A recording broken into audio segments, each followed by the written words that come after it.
بسم اللہ الرحمن الرحیم۔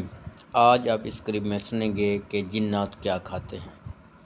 حضرت امام مسلم اور امام ترمذی حضرت علقمہ رضی اللہ تعالیٰ عنہ سے روایت کرتے ہیں۔ حضرت علقمہ رضی اللہ تعالیٰ عنہ فرماتے ہیں، میں نے حضرت عبداللہ ابن مسعود رضی اللہ تعالیٰ عنہ سے سوال کیا، کیا جنوں سے ملاقات کی رات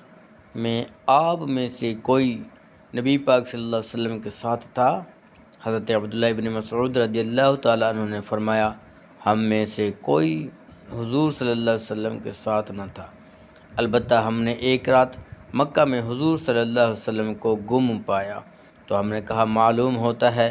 کہ حضور صلی اللہ علیہ وسلم گرفتار کر لیے گئے ہیں اور چھپا دیا گیا ہے، معلوم نہیں آپ صلی اللہ علیہ وسلم کے ساتھ کیا کیا جا رہا ہے۔ ہم مسلمانوں کی جماعت نے یہ رات بہت بری حالت میں گزاری۔ جب صبح ہوئی تو آپ صلی اللہ علیہ وسلم غار حرا کی طرف سے تشریف لا رہے تھے، تو صحابہ کرام علیہم رضوان نے حضور صلی اللہ علیہ وسلم سے اس بات کا ذکر کیا جس مشکل میں وہ تھے، تو حضور صلی اللہ علیہ وسلم نے ارشاد فرمایا، میرے پاس ایک جن نے آ کر دعوت دی، میں اس کے ساتھ چلا گیا اور میں نے انہیں قرآن مجید پڑھ کر سنایا، پھر حضور صلی اللہ علیہ وسلم ہمیں لے گئے اور ان کے آثار دکھائے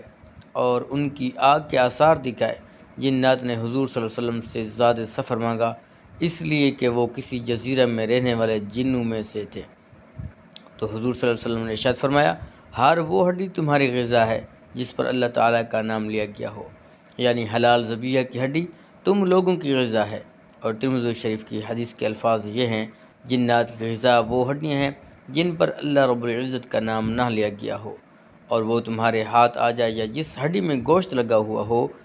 اور ہر قسم کی لید اور مینگنی تمہارے چپائیوں کا چارہ ہے۔ نبی پاک صلی اللہ علیہ وسلم نے ارشاد فرمایا، تم لوگ ہڈی اور لید سے استنجا نہ کرو، اس لیے کہ یہ دونوں تمہارے بھائی جنوں کی غذا ہے۔